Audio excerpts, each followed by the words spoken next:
Hello, everyone. Welcome to another Flower Power Live.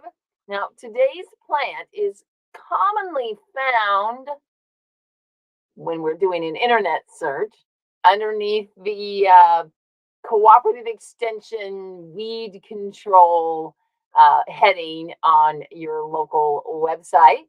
But as you probably know from watching any of my previous shows, weeds are often the most helpful and nourishing and useful plants that we can have in our yard. And so it is with today's plant, which is chickweed. I'm Allison from the Well Cultivated Life, and thanks for joining me on this plant journey, the grand tour of weedy, wonderful plants.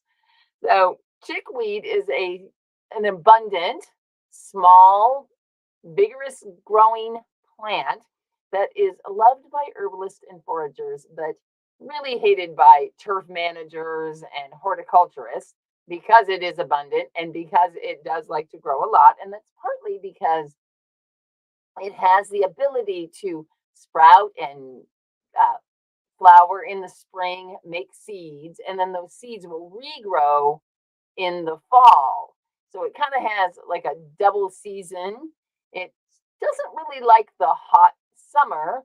It likes these cooler seasons, which is really indicative of kind of the way that it works on our bodies as well. Now, it can be identified, let's see here, by these sort of oval shaped flowers and or oval shaped leaves, I mean, they have a smooth margin, but if they get older, they can get a little bit wrinkly and ruffly on the edges. And although I was hoping you could see it on this picture, but it has a single line of hairs that runs up the stem, and it's a little bit on the fuzzy side. And so that is one of the identifiers for chickweed. Apparently, chickens also really love it. Another part of its name as well. And it is an indicator of a moist and rich soil, moisture being another one of its properties that it brings for us as people to use. Now, it has a really cool flower that has 5 petals. And if you looked at this, you might say, well, no, that really looks like it has 10 petals. But it has these very deeply lobed petals. So it looks like there's actually 10 of them when there are only 5. And it has a couple cousins, such as woolly chickweed and this Stellaria graminae, which is lesser stitchwort. Those are both growing in my garden. And I want to show those to you because that picture makes it look like there's some sort of giant flower that I'm going to be looking for. But in reality, these are the teeny tiny, this is the lesser stitchwort, and the regular chickweed is going to be a little bit bigger than that, but not much. So it is a very small plant. It often will grow in lawns, and as long as you're mowing regularly, it won't cause a problem in your lawn. But as I always say, if you have a weed that's where you don't want it and it's good for you, harvest it, eat it. And this one here is the woolly chickweed, which is a little bit more of the size that you'll see with the common chickweed. I don't have common chickweed in my garden. Apparently, my chickens have eaten all of it.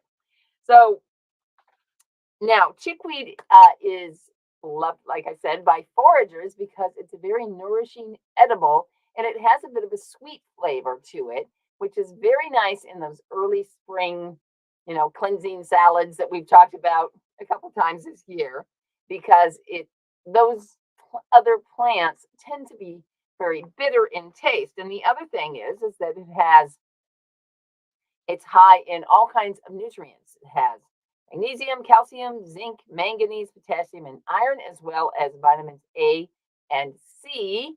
And for tonight's show, I used a book that I haven't used that much before, Energetic Herbalism. I'll be sharing some quotes from that by Kat Mayer. And she has some really cool things to say about chickweed. And the first is that she's talking about the sweet flavor as being indicative of building and nourishing. And she calls chickweed this beautiful little star child that's loaded with nutrients. Now, there are about 200 species across the globe of different types of chickweeds or cousins and so on. But the Stellaria media is the common chickweed that's most often referred to in all of the kind of herbal literature. And according to Jethro Kloss, this classic Back to Eden book, he says that chickweed is basically heals and soothes just about anything that comes in contact with. And so one of the best uses for chickweed is actually as a poultice on any kind of skin condition, from eczema, abscesses, boils, rashes, any kind of general skin irritation, because it's both cooling and cleansing, it's nourishing, and it's also lubricating. And so it's really good for any kind of irritation. Now, the thing is, we often think of those kinds of irritations as kind of dry and hot. And so a moistening and cooling herb is what we would want to put on that. However, chickweed is also able to work with more of these kind of like wet and weepy types of conditions as well, such as boils or impetigo. And Kat Mayer gives a great example of helping to clear up some impetigo in a child. And so this is kind of contradictory to what you would normally choose if you had like a red rashy kind of a wet and damp irritated sore. And if you want, this is one of the cool things that I love about herbs and about chickweed. A couple of weeks ago, we talked about Solomon seal root, how it would sort of normalize the tendons or the ligaments. If they're too stretched out, it might help it shrink up. If they're too shrunk up, it might help them stretch out a little bit more. And so in this case, chickweed is able to kind of balance, well, is it wet? I can moisten it, but I can also get rid of some of the excess moisture at the same time and create this really awesome ability for healing. Now, Kat says, how does a plant such as chickweed do this? How does it clear fluids and moisten tissue at the same time? And she says one explanation is that chickweed stimulates metabolism. So in other words, it's promoting the breakdown of fats, fluids, and lymph materials. So it's getting things moving and keeping things sort of flowing in fluid. And because it is by nature just this kind of demulcent and mucilaginous herb, that is going to be soothing to just about anything that it comes in contact with, like Jethro said. So now these sugars, of course, is also what made it taste so good in our salad. But it had this ability to regulate metabolism, also helps us with sort of long-term and short-term like water storage, and also long-term fat deposits, as well as this amazing list. I just love how little weedy weed just can do so many things. It can, because of its nourishing properties, helps with hypothyroidism, lipid metabolism. It's a compress for like a pink eye or even for a headache, and any type of inflammation in the respiratory system, especially for children. It's considered safe for everyone. A very mild yet very effective herb. Constipation and hemorrhoids, we definitely have inflammation there. Any sort of swelling like mastitis. It also can soften the hardened lymph nodes. So here's a case where there's something dry that's moistening. And then rheumatism or arthritis, that's considered more of a dry condition. So this sort of energetics of moistening works on that as well.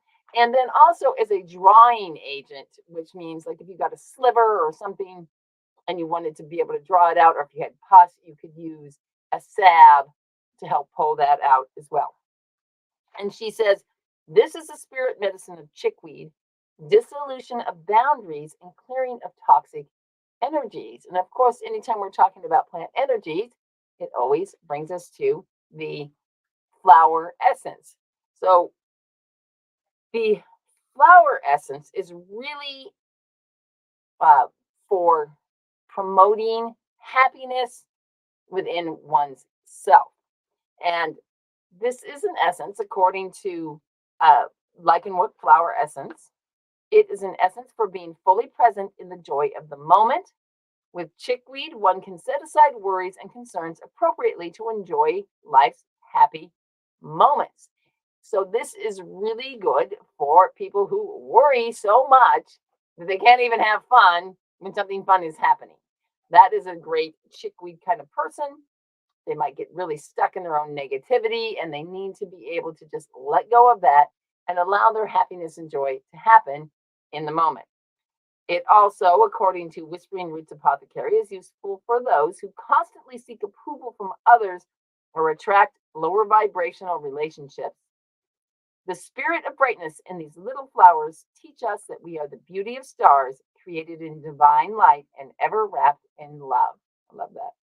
So, to me, this relates sort of to this idea of dissolution of boundaries because we oftentimes will, especially with happiness, we will compartmentalize this. Oh, I'll be happy when.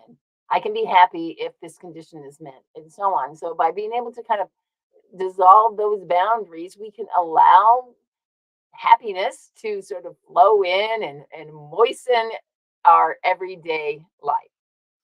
So, our oracle card for chickweed is from the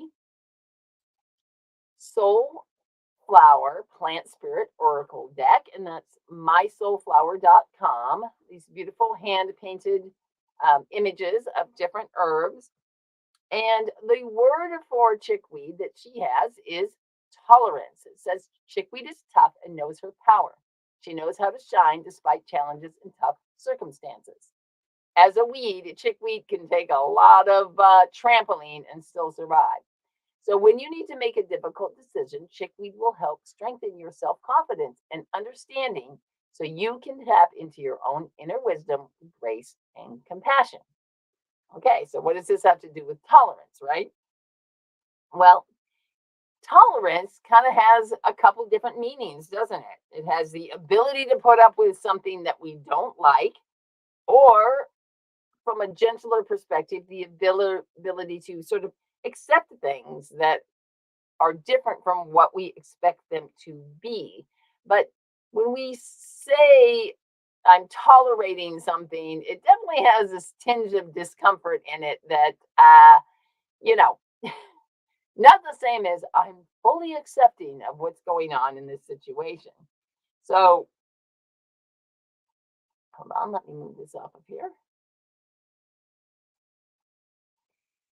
So, chickweed is soothing and moistening and balancing, and these actions take these irritations and these stresses and kind of put them back into, their balance and the homeostasis and the condition that it's supposed to be in. And they sort of remove an intolerable condition and make it right again.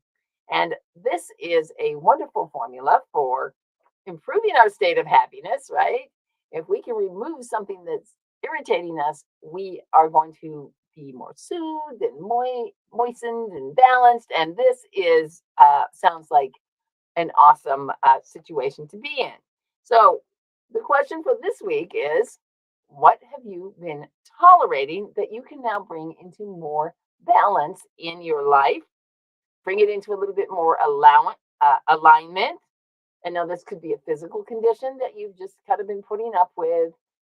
It could be a relationship. It could be a mindset, some thinking that really is not, maybe some worrying. Maybe you need some of the flower essence, right? So you can examine some places where can you shift to be a little bit more aligned, because I love this quote that Lisa has on her webpage about tolerance. And she says, it's partly about learning effective coping and coexisting skills. We do have to do that. We live in the world. We're not up in a cave meditating all day long. And we have to be able to persevere when things might not be going our way. But the challenge is to do so in alignment with your own heart's truth and your inner wisdom, with grace, understanding, and compassion for all. She says it better than me. Why not just give it to you from there?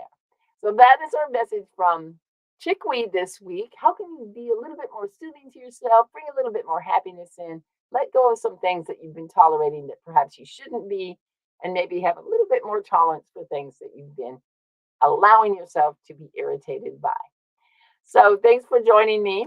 In fact, this book, I want to let you know I am going to be doing another challenge starting June 21st, which is, of course, the summer solstice. And I'm thinking about giving away this book as one of the prizes for the challenge. It's between this and another one, but I do have an extra copy. So I think this will probably be one of our prizes for the challenge, which is going to be called the Herbally Inspired Summer Kitchen. I hope you join me for that. I'll give you all the details in probably next week. Take care, everybody. Have a great night. Bye bye.